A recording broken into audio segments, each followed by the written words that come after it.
I'm Carolyn Cooke, and I'm grateful and delighted to be here. I'm the author of Daughters of the Revolution, and I'm going to read a short bit. 1968. He begins with a bang at the center of his story. It's spring of that revolutionary year, not too far in. Meringues of snow line the sidewalk, but a freshness cuts the air. Goddard Bird, known to his friends and enemies as God, has just emerged from an afternoon at the Parker House Hotel, a virile, uncircumcised male of his class, upbringing, and era. His prostate gland and preputium have not yet been removed, and he's unburdened just now of Puritanism's load. He's drunk a glass of gin, then lain with Mrs. Victor Rebozo's, whom he must remember to call Eileen, and both of them are better for this exercise. In bed, she tells him he's a bear, all paws and claws. She insults him, purrs, climbs on top. She wants to know if he could be any wild animal, what would he be? An animal? He would be a tiger. He likes himself better this way, his natural shyness tempered by adrenaline. She is more flexible than he, more at ease depending on the occasion, more pliable. Women are pliable, he thinks. They revel in the shifting relations required by husbands, children, lovers, others. How can this be a matter of opinion? He can't tell Mrs. Rebozo's these things. She might eat him alive. They lie together in the fading afternoon light, the March grisaille. The most beautiful words in the English language are sex in the afternoon, she tells him, and he can't, in the moment, find reason to correct her. Mrs. Rebozo's tongue darts suddenly across his left nipple, and God rises with an animal roar, his body fire and ice.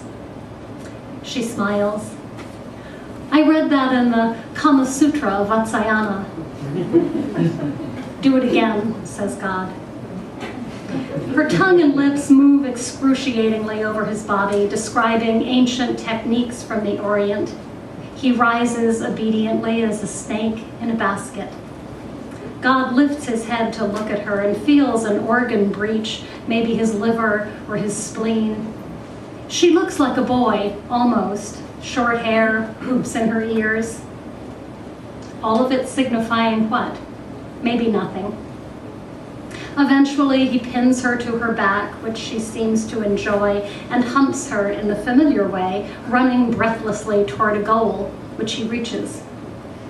You're beginning to get it, my earnest missionary, she tells him afterward. Let's hope it's not too late.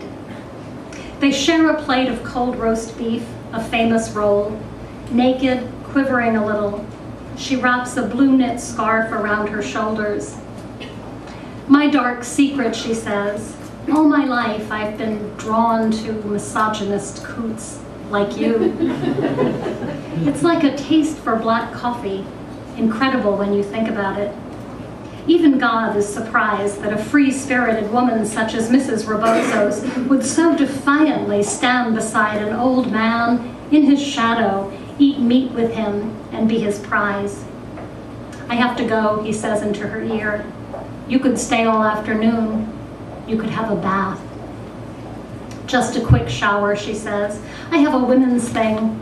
Last week, we looked at our cervixes. Mine looked like an eye. God tries to conceal his horror. At 3, he descends, leaving Mrs. Rebozo's to enjoy the rented room whose extravagant price stabs him when he thinks of it. In spite of the evidence, he imagines her as passive, mysterious, and inert, women in their beds, Rorschach blots on the luminous sheets. He advances through the lobby and rolls into the street like a well-oiled man on wheels. The atmosphere of hostility and depravity beyond the doors of the Parker House stings him like a slap. The street is filthy, Even the city fathers are off their game, lax or stoned. Girls in paper dresses, temporary dresses for temporary girls, giggle at him. He's harmless, they think, the last of a dying breed. God passes gently into a haze of mustard, purple, maroon, and marijuana fumes. In spite of the expense of the hotel and the crudeness of the street, he feels deeply at home in this world. It is divided and antagonistic, filled with human hatreds bred by race, religion, and economics. He loves it anyway.